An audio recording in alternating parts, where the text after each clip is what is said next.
Момент, коли працювали ДСНСники, поліція і всі інші служби, почав летіти дрон легкомоторний, він просто пролітає над нами, знижується і вдаряє от за углом. Ти залітаєш саме в цей якийсь трохи пекельний заміс, де ще, знаєш, іскри падають, щось падає, проводи розкидані, і це трапилося от 5 хвилин, менше навіть. З місць прильотів найважливіша робота – це врятувати життя тих, хто постраждав. З моєї сторони зняти це, тому що це не просто прильот по будинку, а що це також жертви. А ти можеш показати просто ноги, які лежать на бордюрі, і цього буде достатньо, аби зрозуміти, що це трагедія.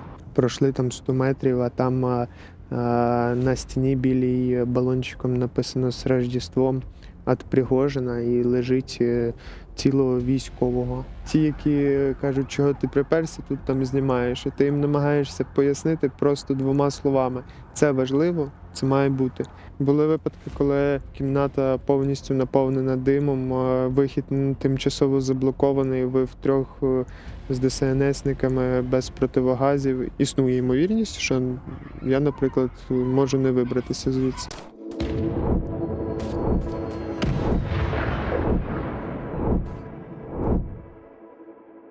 Тут була ця карета швидкої допомоги.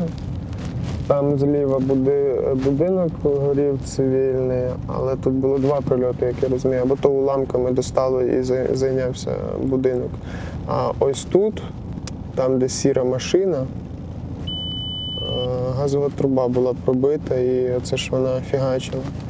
А тут були поранені медики, де ми стоїмо. Там метро далі. Привіт, це Бабель. Ми сьогодні в Харкові, і це наш новий випуск із серії «Війна очима журналістів». Сьогодні ми говоримо із фотографом і документалістом Георгієм Іванченко. Жорж, привіт. Здорово, Сань. Для контексту я одразу розкажу, чому ми вирішили поговорити саме з тобою. Ти вже близько 3 років знімаєш війну, документуєш війну, переважно на Сході і, зокрема, в Харкові.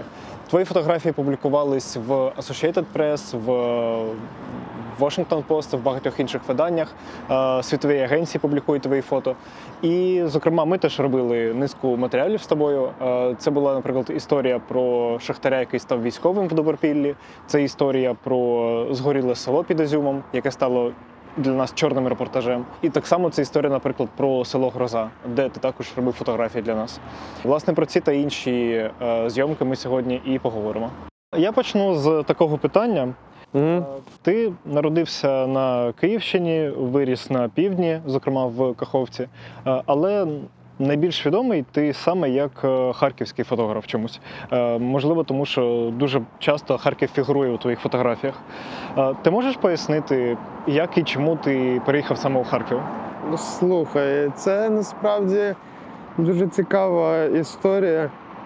В Харкові я рік живу, і я вже до цього міста, знаєш, прирісся. І взагалі, будь-де, де я живу, мені дуже сильно воно заходить в душу. Але в Харкові найближче до бойових дій, тому всі процеси, які з цим зв'язані, всі процеси, вони пришвидшуються. Тому і швидше мені тут воно і стало якимось ріднішим. Але чого тут живу, бо так сталося. Бо запропонували пожити на дешевій квартирі, завдяки якій я, в принципі, можу виживати.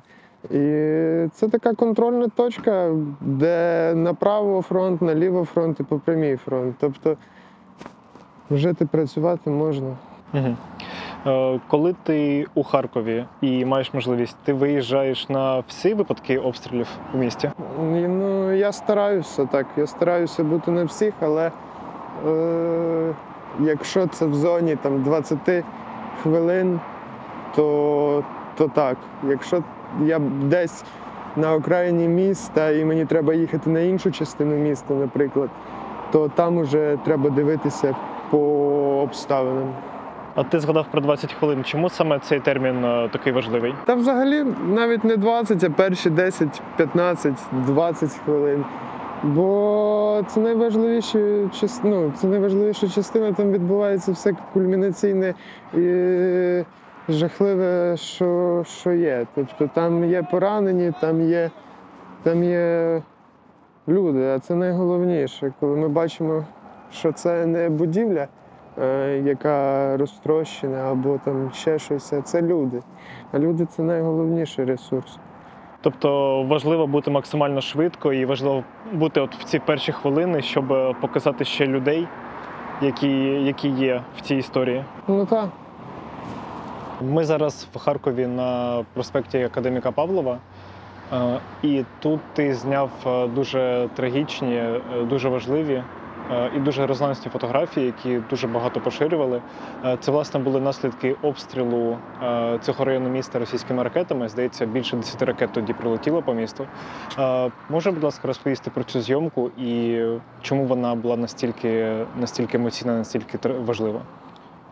Я тоді, це 1 вересня було, я тоді сидів, щось працював в кав'ярні. Ну, і воно завжди так буває, знаєш, ти або десь в кав'ярні, або десь в якомусь, десь в місті, і або ввечері, або вдень, і воно починають вони насипати там 6-10 ракет, і в один і той самий проміжуток часу. І коли таке стається, ти відразу сідаєш в тачку і просто женеш в ту сторону приблизно, куди ти почув звуки, знаєш, типу в пошуках мінімального означення, що там може бути. Це або дим, або там швидка допомога, або пожежники, або поліція, або так далі. І намагаєшся знайти це місце. І, на жаль, в цей день, коли я приїхав, я побачив швидку карету, де були поранені медики.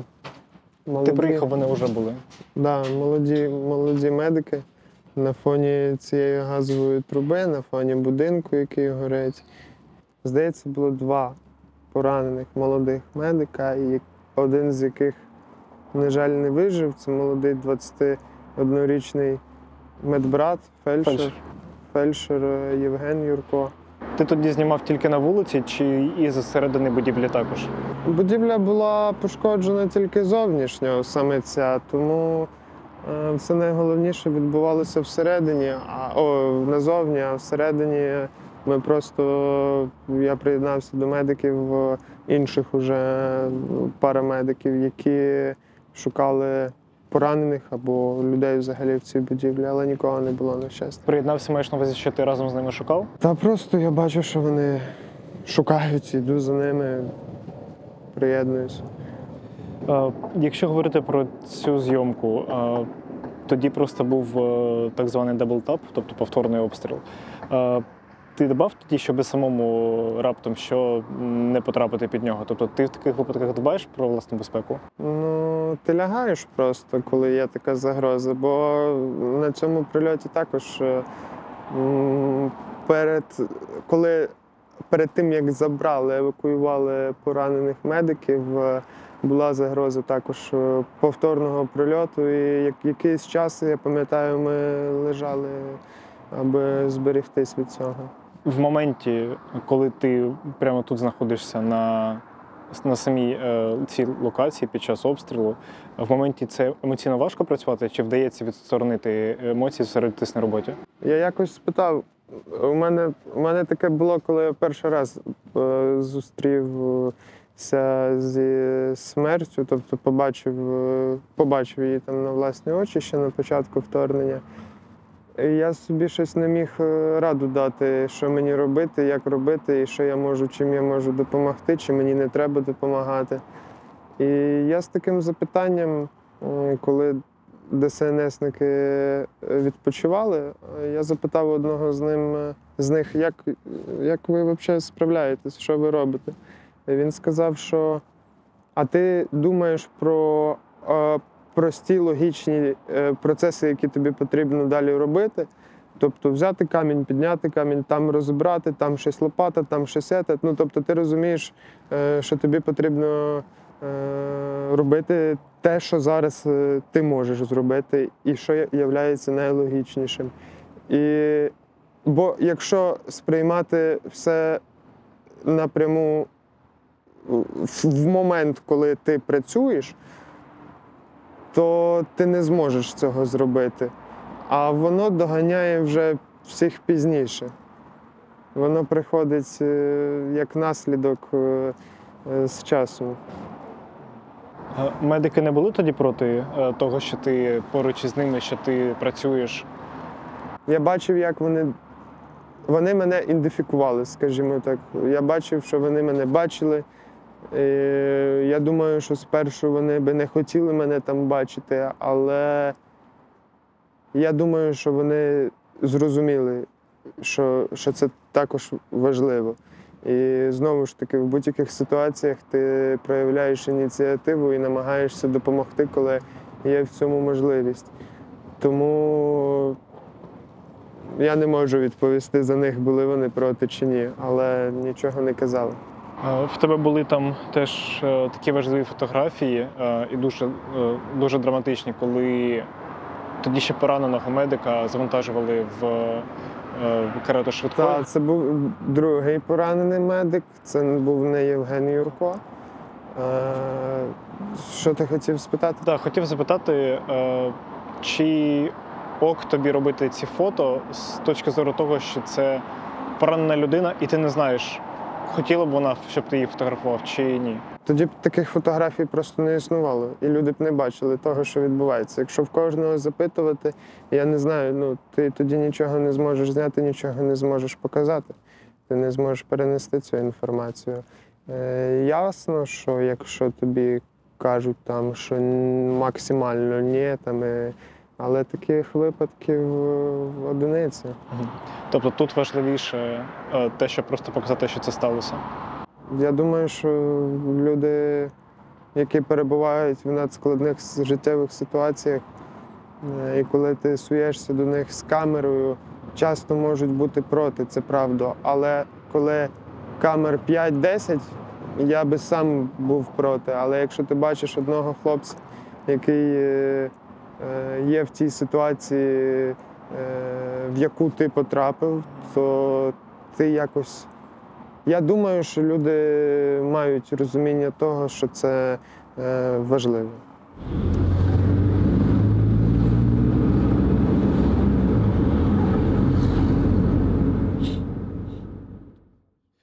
Зараз ми на вулиці Планова в Харкові.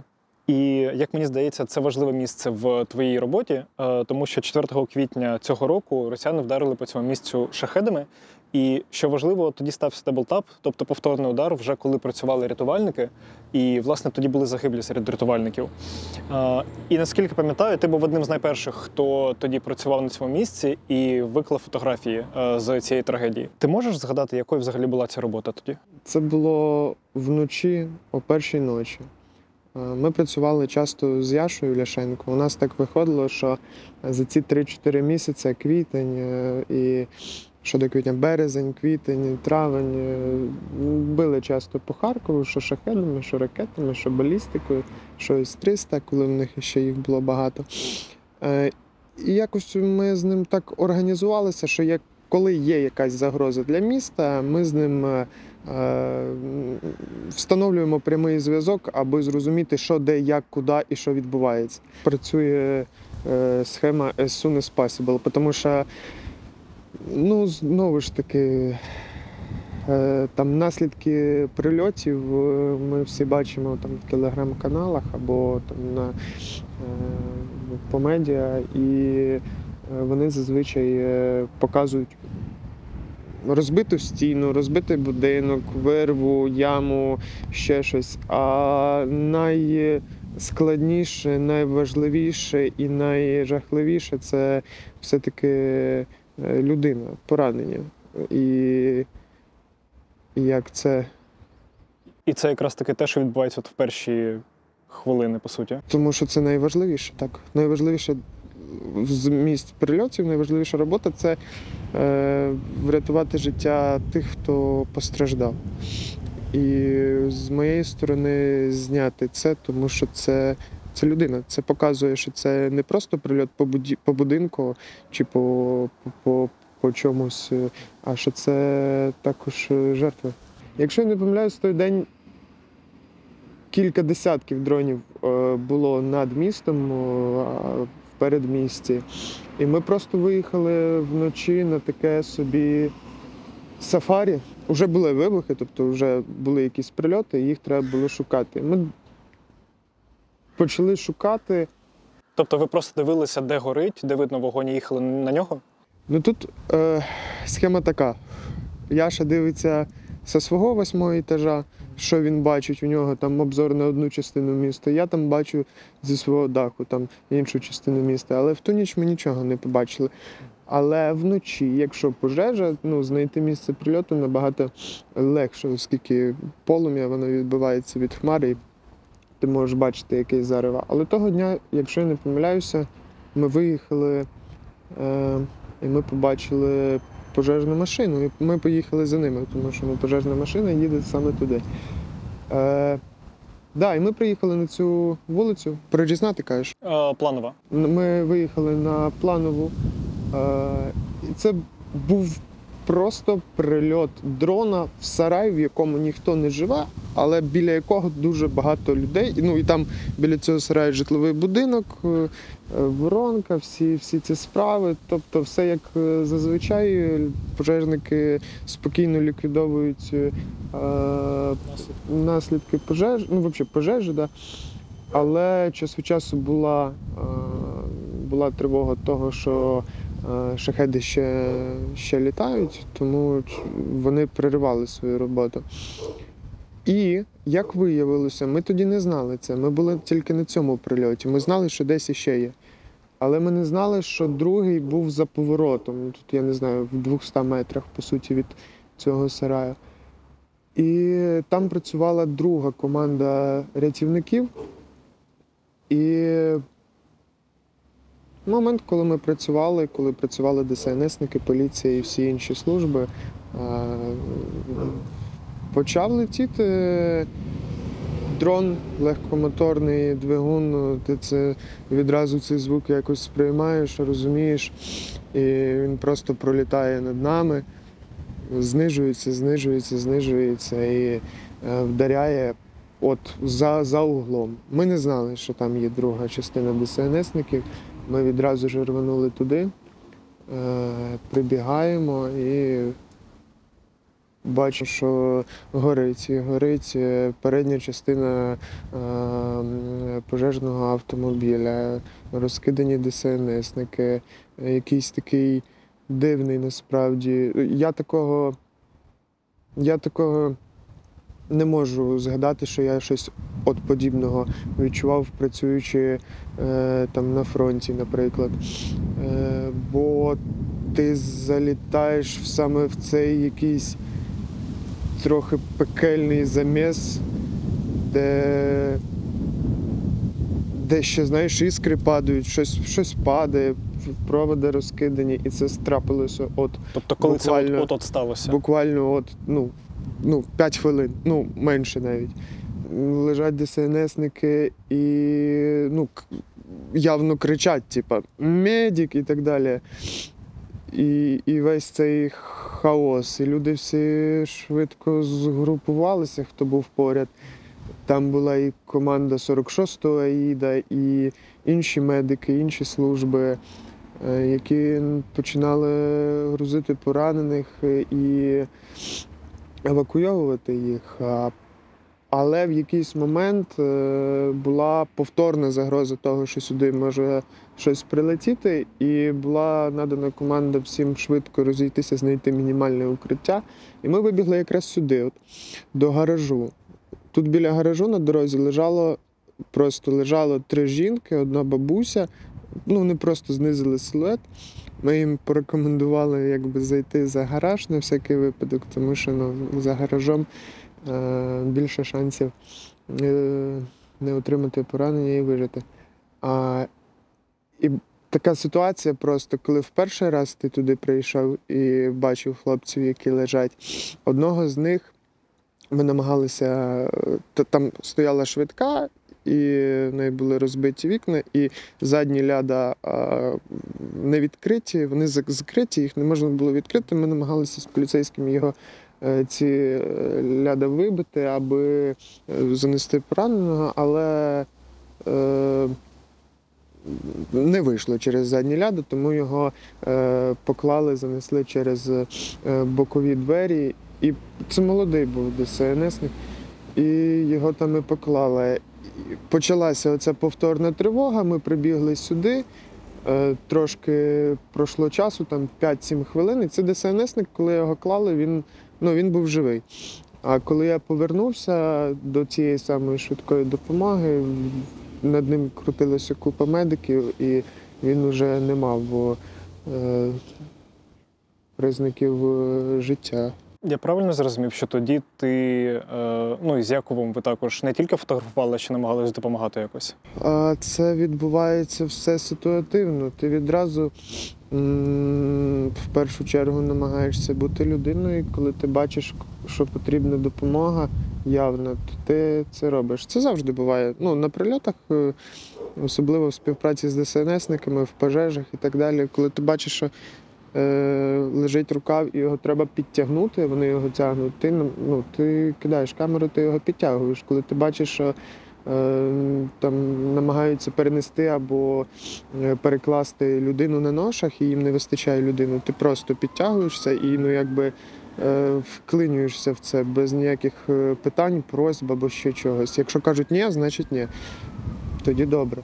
Але є і випадки, коли ти не можеш нічим задіяти, окрім того, як знімати. Тут все від ситуації залежить. Скажи, в цьому випадку, коли так багато ризику, так багато, мабуть, страху і переживань, чи не казали вам, тобі як фотографу, іти звідси, не знімати, не проганяли?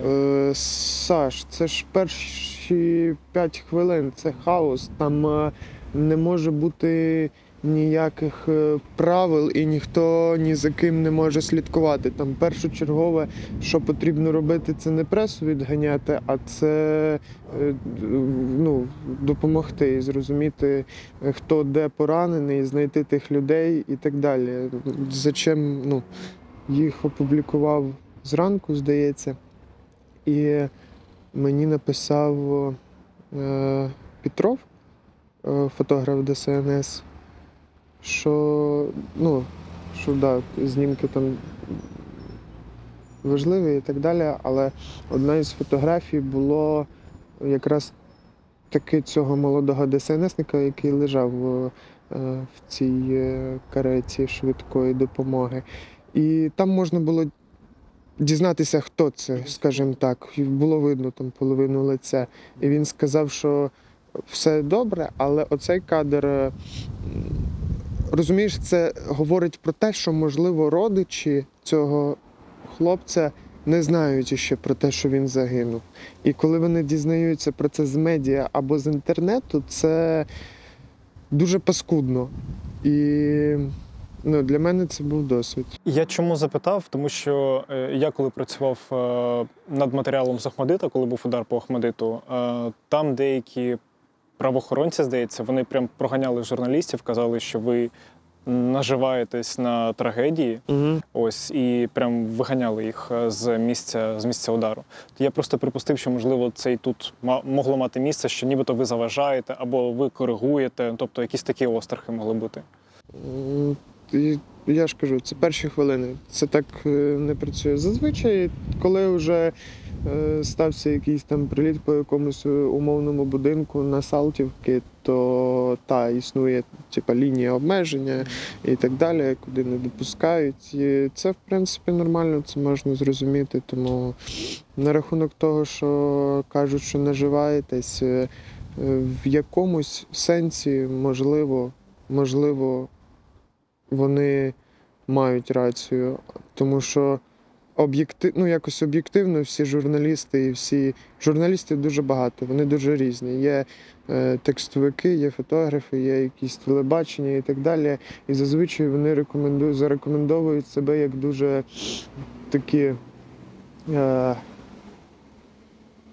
стерв'ятники, знаєш. Хижі такі. Да. Тобто вони часто йдуть за тим, щоб це зняти, за тим, щоб це зробити. Це теж можна зрозуміти, але часто вони перегинають палку, через що і з'являється ця недовіра і недолюбство до інших. Там, ну.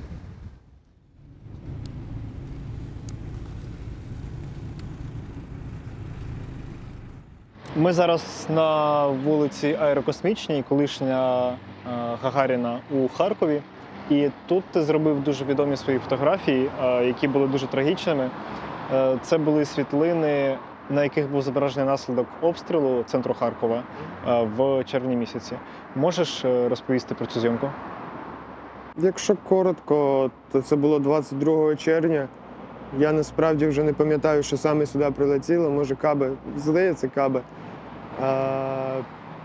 Так, це недалеко відносно від мого дому, до кілометру, і вибух був сильний.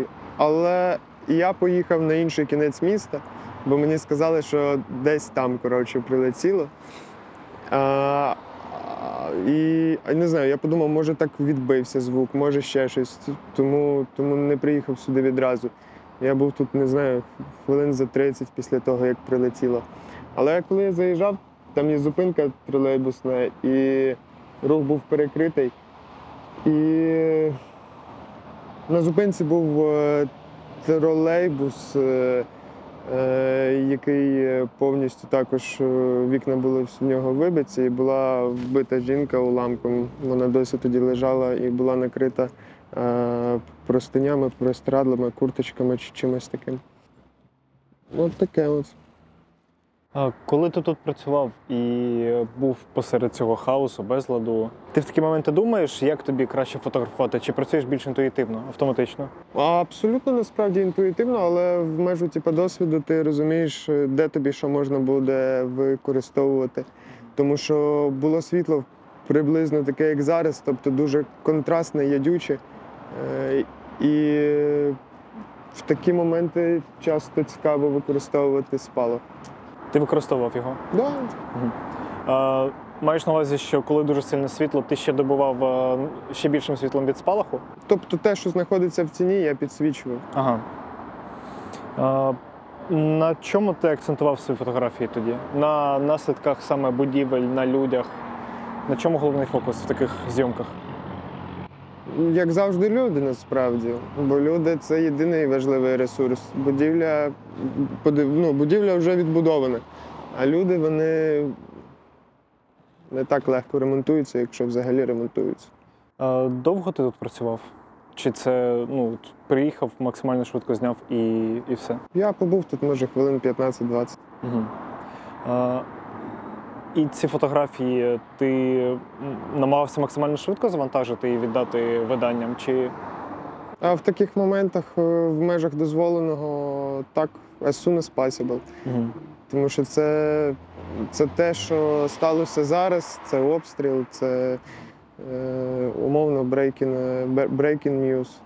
Але в таких моментах також важливо розуміти, що знову ця дискусія про показувати, не показувати обличчя, якщо це загиблі.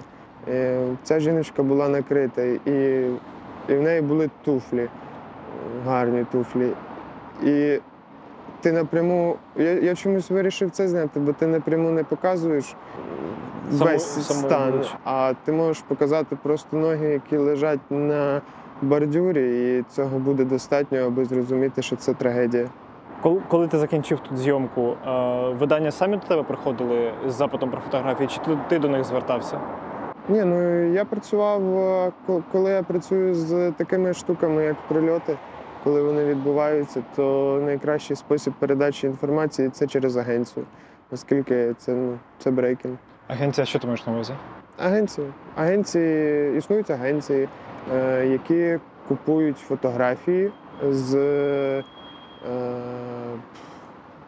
важливих новин, які відбуваються, і прямо зараз вони купують лише день в день, і у цих агенцій вже беруть фотографії різні медіа, які можуть їх використовувати з посиланням на того, що відбулося і де відбулося. Тобто це агенції типу Getty Images, Anadolu?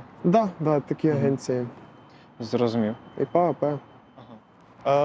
В Харкові є дуже велика унікальність міста в тому, що коли ти ходиш по старим прильотам, які відбувалися навіть місяць тому, півмісяця тому, кілька тижнів тому, ти вже це місце так не впізнаєш, оскільки тут оцих 5 поверхів, де білий новий кирпіч, їх не було просто, це було завалено. Минулого з 22 червня, це небагато часу, там на 2-3 місяць його повністю фундамент відбудували, да, кришу там добудовують. Але взагалі, я думаю, в Харкові ця є унікальність, що через там годину після прильоту там уже комунальники все почистили, все поприбирали, все так красиво. Я думаю, тому люди тут і живуть, і це теж впливає на це. В тому плані, що ти не бачиш повного, тотального розрушення весь час, що це встановлюється. Інколи не так, як має, інколи є проблеми, звісно, але як-не-як воно працює.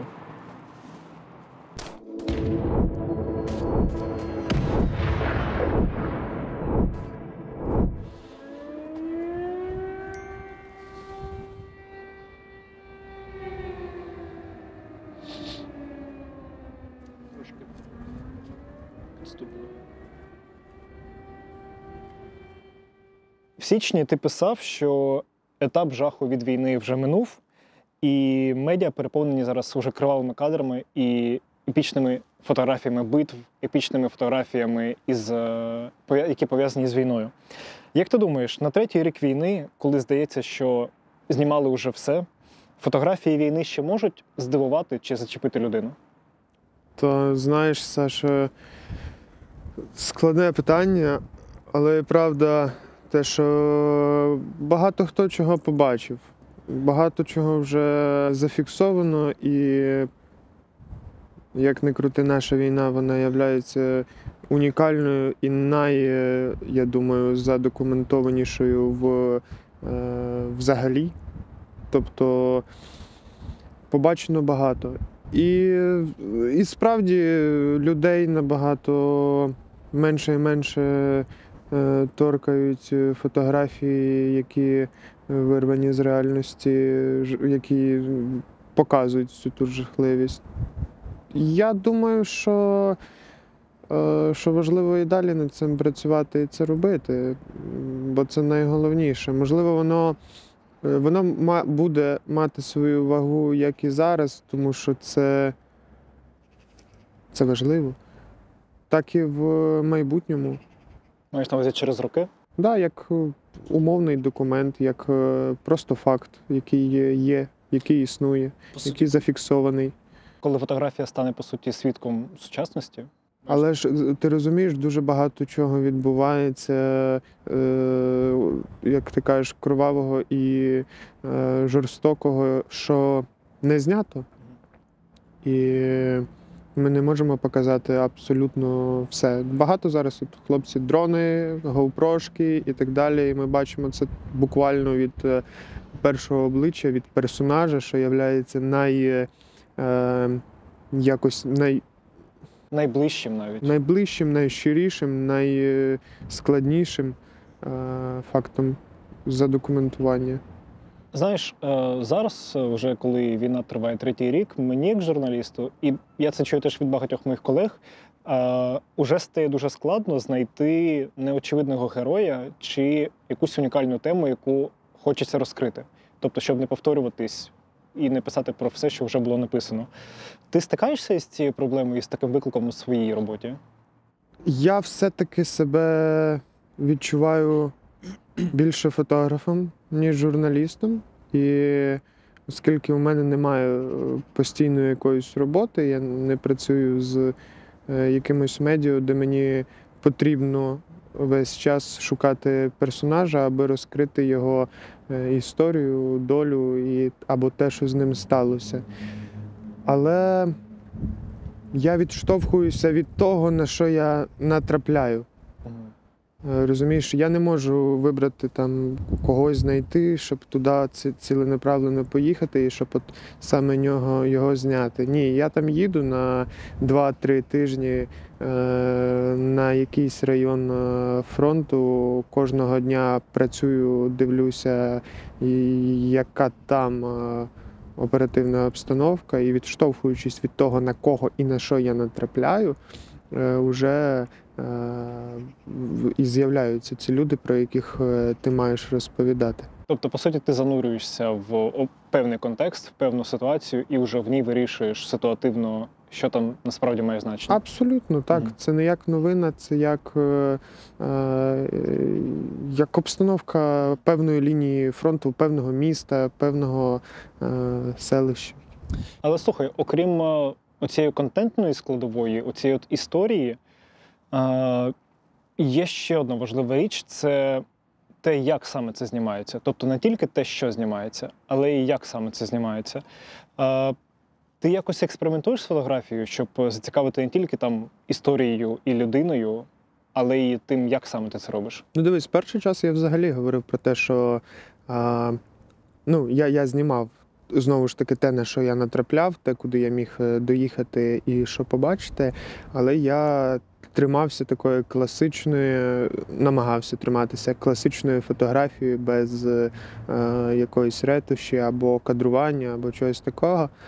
А зараз, в міру того, що тобі самому стає важко і часом не цікаво дивитися і знімати те, що вже знято, і воно по-різному знято, але воно все циклічно в класичному розумінні цього. Тобто є відчуття, що ти все це вже бачив? І що хочеться так, і можна там щось спробувати нове, показувати це трошки по-іншому. Ти все одно ж завжди, якщо взяти там 5 фотографів, 10, поїхати з ними там на якесь місце, умовно приліт в Харкові, то це будуть різні фотографії, абсолютно. Коли ти відкриваєш для себе якісь нові способи роботи з реальністю, ти її не викривлюєш, ти просто її по-іншому трохи показуєш, то тобі самому стає цікавіше, як це можна показати, більш прямо або більш уходити кудись в якусь абстракцію, тобто дивитися, як це можна зробити. Ти зараз згадав, що щоб не повторюватися, щоб не показувати те, що вже було, все ж таки вдаєшся по суті до експериментів.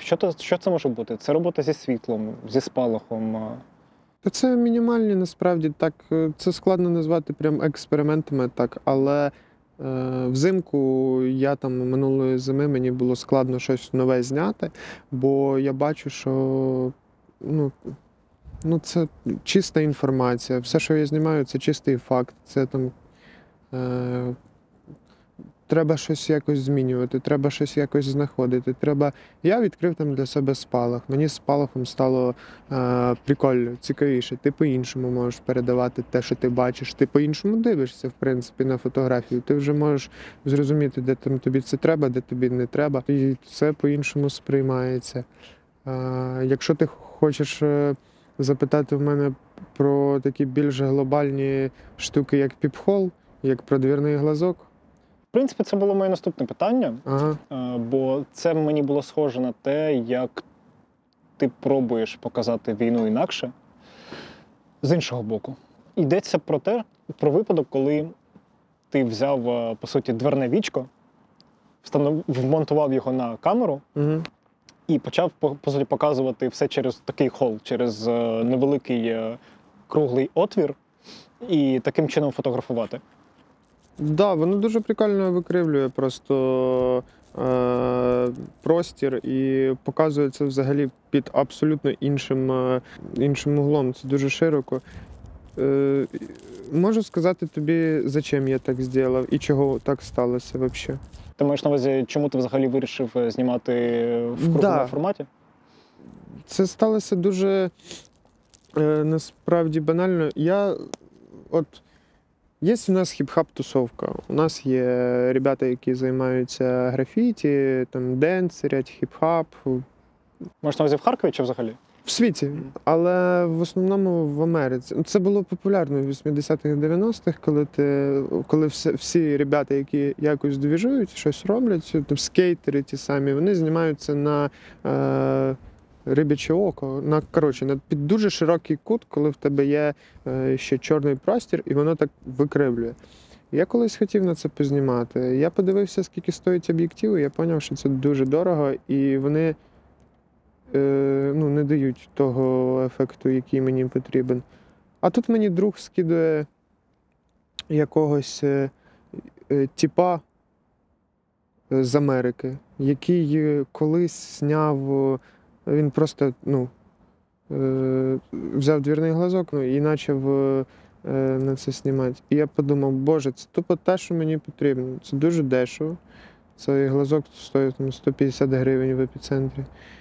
Ти його там примудрив, примотав, прикріпив, розібрався і починаєш знімати. Але проблема в тому, що я це знімав по фану. Я це знімав чисто, тому що це інший погляд. І я знав, що це не використовується там в медіа або ще десь, бо це абсолютно, це вже в сторону якоїсь Арт-фотографії, можливо. туди, кудись. А я як репортажник, це більше просто знімалося для себе, бо цікаво, бо прикольно, а що буде, якщо я це буду робити, знаєш? Так і сталося.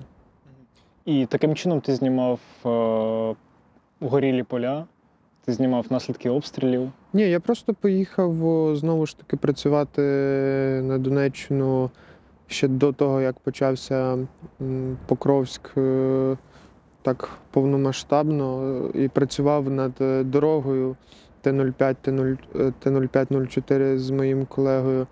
І я робив обстановку фронту. Я працював над цим 2 тижні з своєю камерою і так далі. А вирішив, а що буде, якщо я спробую на другу камеру знімати цей піп-хол.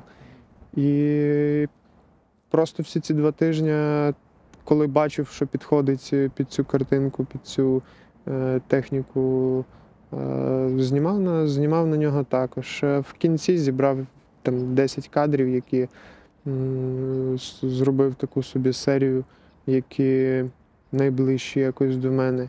І подумав, хай собі лежить. Угу. І цю серію ти назвав Ворхол? Це вже сталося після того, як почався опен-кол на міф арт-фотографію. На премію «Міф». Так, це, мабуть, перший конкурс, на який я подався. І я зрозумів, що таке сумісництво документальної, тому що це і справді відбувалося, це і справді є. Це не постановочна фотографія, але просто з таким викривленим обзором на це, в принципі, підходить під цю концепцію їхнього конкурсу. І зрештою, в жовтні ти переміг у цій премії. Угу. Саме серія Warhol із твоїми роботами, знятими, по суті, на камеру через двірне вічко, вона отримала, по суті, перше місце. Ми там були з тобою, ми бачили реакцію людей, і те, як вони цікавились саме цими роботами і саме цим способом показати війну, там була цікава метафора, що це спосіб побачити війну, ніби підглядаючи. Ніби між вами є дистанція, і нібито ти підглядаєш, але при цьому відчуваєш цю небезпеку війни. І сам знаходишся в безпеці, знаєш. Я не ставлю це як щось, як якесь велике досягнення, але мені сподобалося, що там були журі з різних країн, які мають відношення пряме до фотографії, і які, як виявилося, і обрали цю серію як перше місце. Але і приймали участь тільки там 2 документалісти, яких вибрали в десятку, які працювали саме з війною напряму на фронті. Це добре, але я не можу сказати, що це якесь щось там Ти плануєш продовжувати працювати в такому стилі?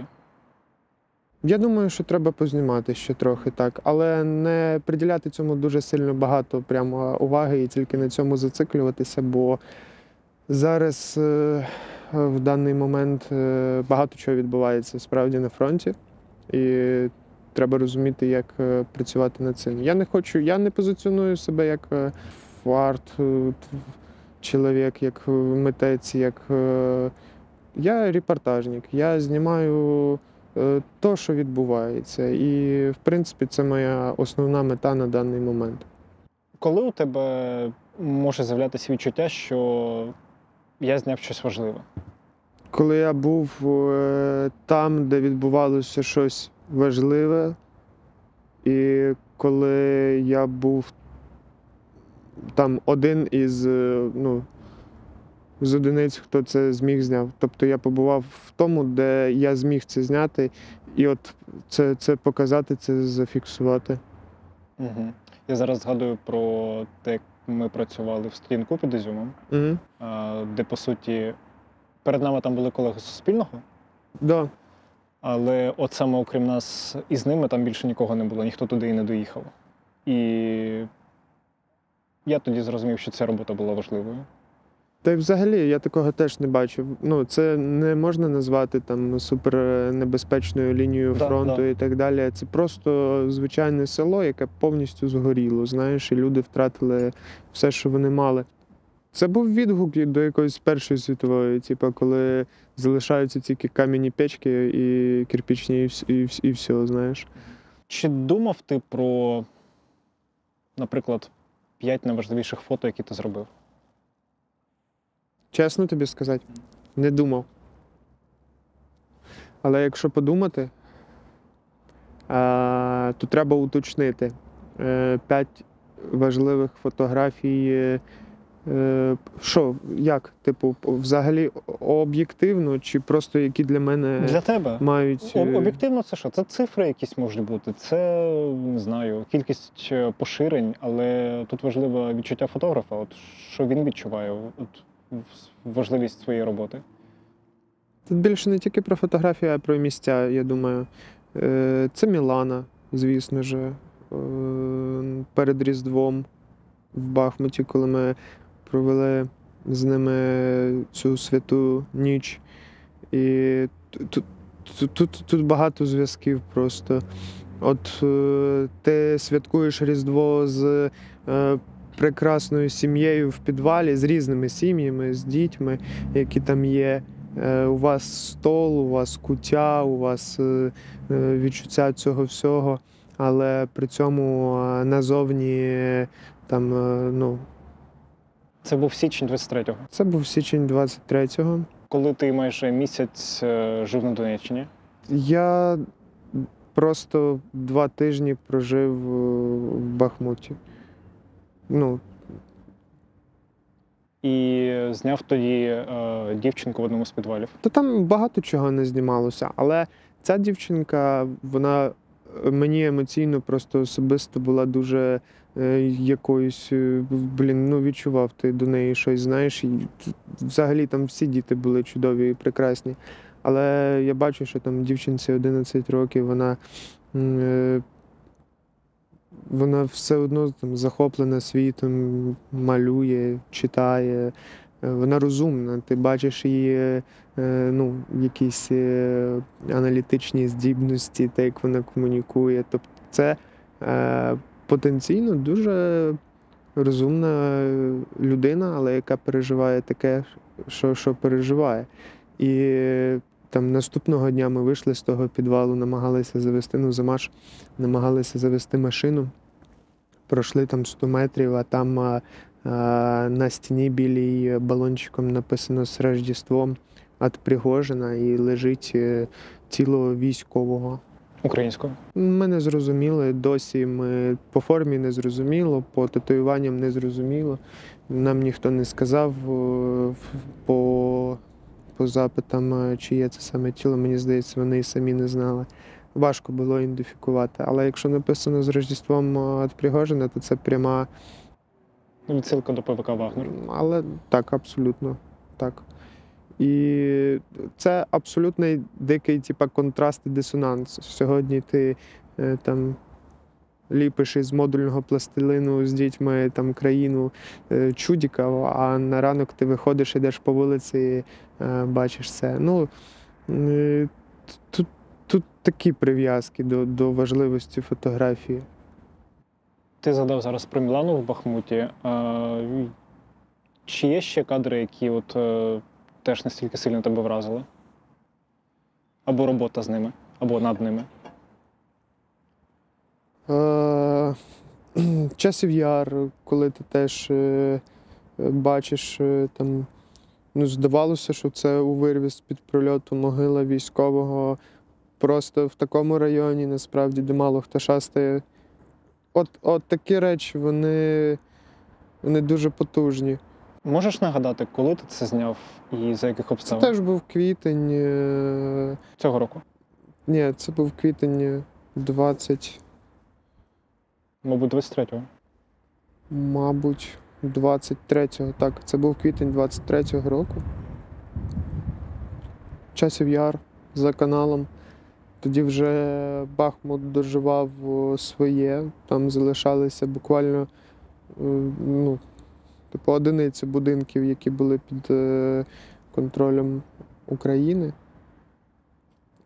А Часів Яр – це наступне після Бахмуту точка.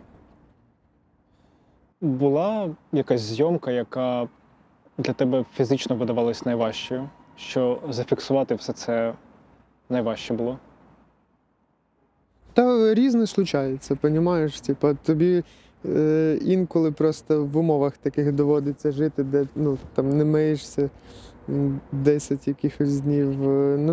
Це нормально, це абсолютно нормально для того, щоб з цим працювати.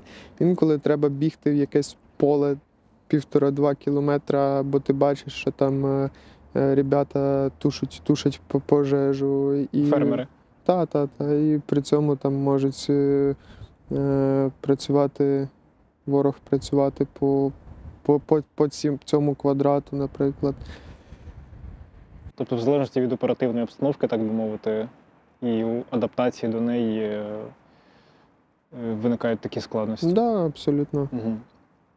Ти згадував зараз про зйомку, про те, як ти працював у Бахмуті, і що ти тоді жив там 2 тижні. І загалом, наскільки я пам'ятаю, ти тоді майже місяць жив на Донеччині.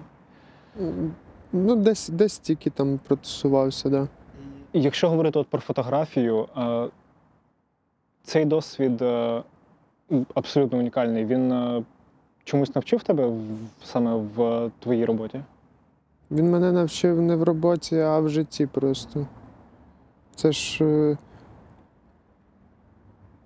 ти дуже зближаєшся з людьми, з якими ти зіштовхуєшся. І це зближення в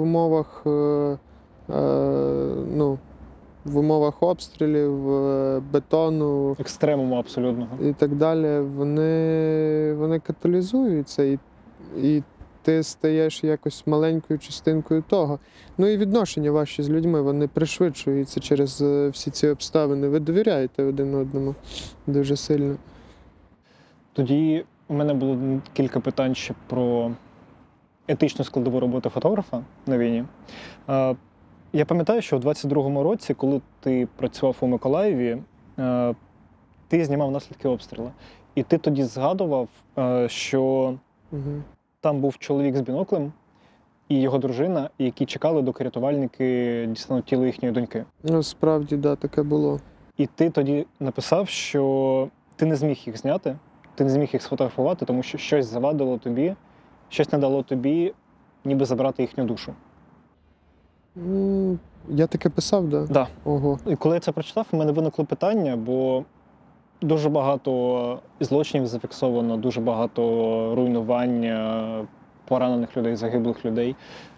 Де для тебе проходить оця межа між тим, що можна сфотографувати, а що не можна? Теж дуже ситуативно насправді, але коли ти бачиш, що людина переживає один із найскладніших, можливо, моментів в його житті, тому що це так і є, то тоді ти відштовхуєшся Не знаю, та таке. Ну, воно як, знаєш, тебе кувалдою трохи по голові вдарили, і ти такий розсіяний, не можеш зрозуміти, але і не можеш зняти це. Я, наприклад, не можу знімати поховання абсолютно. Це така якась індивідуальна моя штука. Бо не знаю, мені складно. Я не хочу втручатися в це дуже Прощання. інтимна штука. Я знаю, що це важливо, я знаю, що це багато хто знімає, і це справді важливо. Я вважаю, що потрібно знімати і документувати, і таким чином фіксувати цих, як і військових. Взагалі, класно, коли кожне поховання, воно справді є задокументованим, але це дуже складно. Ти бачиш там маму, брата, сестру, бабусю, які стоять біля тієї труни. Ти переживаєш ці моменти, але навіть коли це твої друзі, я не можу це знімати. Коли ти працюєш на місці, де є наслідки обстрілу, і там є поранені і загиблі, як ти з цим? Фотографувати загиблих можна? Тобто, чи допустимо це? В моментах? Да, тобто, от коли стався обстріл, загибла людина. Так, звісно, це важливо. Я думаю, це важливо. Питання більше до того, чи показувати обличчя. Тут багато хто по-різному думає, як і в світі фотографії, так і в журналістиці, так і в етиці. Але знімати важливо, показувати не завжди. Або, можливо, не одразу. Або не одразу, або без обличчя, або отак от якось. Ну, тобто тут немає якоїсь чіткої лінії, що це можна, а це не можна. Це дуже ситуативно і залежить від випадку. Я думаю, що так. Да. А скажи, коли на місці, наприклад, є поранені, ти питаєш у них дозволу, чи можна їх фотографувати? Куди? Ні, звісно. Це ж все відбувається в тотальному такому хаосі. Та, звісно, бувають випадки, коли люди агресивно реагують на те, що ти знімаєш, але зазвичай це люди, які дотичні, скажімо так, не напряму постраждалі, знаєш, а ті, які кажуть, чого ти приперся, тут там знімаєш, і ти їм намагаєшся пояснити просто двома словами. Це важливо, це має бути. Все, і далі продовжуєш над цим працювати. І сам у це намагаєшся вірити, що це важливо і що це має бути. Ти це доводив цивільним чи теж? Та цивільним в основному. А вже після того, як ти опублікував фото, чи видання опублікувало твої світлини, чи були випадки, що зверталися герої, зафіксовані на цих фотографіях, із проханням або видалити, або тобто заблюрити щось? Видалити ніколи не зверталися, але зверталися навпаки, просили, там, якщо я зняв і там хлопчина-медик був поранений і йому збирають прямо зараз на там, або реабілітацію, або на щось таке, просили, типу, репостити. Та насправді не було такого, мабуть, щоб видалити. Ти світлини з місць прильотів блюриш чи не робиш цього? Зачем? Можливо, деякі чутливі деталі можуть занадто сильно вразити. Ми живемо в такому світі. Це реальність. Це не міф, це реальність. Так воно і є. Ну. А були випадки, що тобі доводилось вкрайно ризикувати заради фотографії? Тобі навести якісь определенні? Я думаю, що майже кожного разу, коли ти працюєш на фронті, не на прифронті, не в Канстахі, а на позиціях і так далі, доля цьому є. І насправді перебуваючи будь-де в Україні, в східних регіонах, в південних регіонах, кожен в свою міру так чи інакше якось ризикує. Але коли ти ближче і ближче до фронту, то ризиків з'являється набагато більше, звісно. Я поясню, чому я це запитав. Я бачив твої світлини, здається, в Харкові на пожежі. І мені здалося, що щоб зробити ці фото, ти, по суті, зайшов у горящий будинок. Я на всіх пожежах намагаюся триматися як можна найближче до пожежників, тому що я не знімаю на зум, і в мене фікс-об'єктив, я маю бути близько, я маю йти ногами туди, я не можу це зняти з вулиці. Мені треба працювати з цим зсередини, аби показати те, що є, і те, що відбувається. Так, звісно. Були випадки, коли там кімната повністю наповнена димом, вихід тимчасово заблокований, ви втрьох з ДСНСниками без противогазів, і були ймовірності того, що і відчуття того, що існує ймовірність, що я, наприклад, можу не вибратися звідси, але вибрались, тому все добре. Можеш пояснити, яка була в цьому мета? Тобто в таких кроках? Чим ближче ти, тим більше ти бачиш. Тобто це бажання показати війну і реальність якомога. Побачити те, що є, побачити те, яким воно є. І лише будучи там всередині, ти можеш насправді передати це. Да. Якщо це просто фотографія ззовні, це просто фотографія, яка показує цю будівлю, яка горить. Якщо ти всередині, ти показуєш людину, яка ліквідовує цю пожежу зсередини. В чому насправді полягає її складність цієї роботи і ця небезпека. Зовні також там всі ці, які лазять і так далі, це все, це трошки по-іншому. В мене тут буде останнє питання. Ти казав, що через те, що ти постійно знімаєш, регулярно працюєш в зоні бойових дій, в тебе є відчуття, що ти живеш на межі двох світів.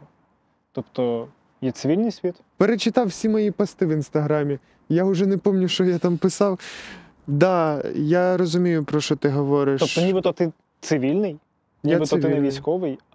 Ти не військовий, да. Ти нібито залишаєшся цивільним, але при цьому настільки багато елементів військового життя у тебе створюється, що існує цей момент дереалізації, що ти ніби між цими світами. І коли я про це прочитав, в мене виникло питання, чи немає в твоїй роботі якоїсь, не знаю, як би це пафосно не звучало, місійності? Кого? Місії. Тобто, чи закладаєш ти її в свою роботу? Тобто, що ти хочеш цим донести? Заради чого ці жертви, ризики? Чувак, бо це важливо і це мене впирає. Я розумію, що в мене є можливість це робити. Я можу це робити, я це роблю. Якби я займався чимось іншим, я би не зміг зараз працювати десь на роботі. Я точно не зміг би жити десь в центральній Україні або далі, бо я вже звик до цього життя. Мені в ньому не те, щоб комфортно, але я на ньому розуміюся трохи. Я таким чином виживаю сам по собі. І маю можливість знімати і фіксувати історію свого народу. І це в цьому я себе доказую собі, що це важливо. Тільки таким чином. Я не знаю, це важливо об'єктивно чи не важливо, але... Ти сказав, що тебе це впирає. Ти маєш на увазі, що ти відчуваєш, що ти в цьому ростеш? Не росту, а що я відчуваю, що я можу щось зробити. Типу, щось корисне, щось важливе. Зрозумів. Я стараюсь так думати. Це складно просто. Це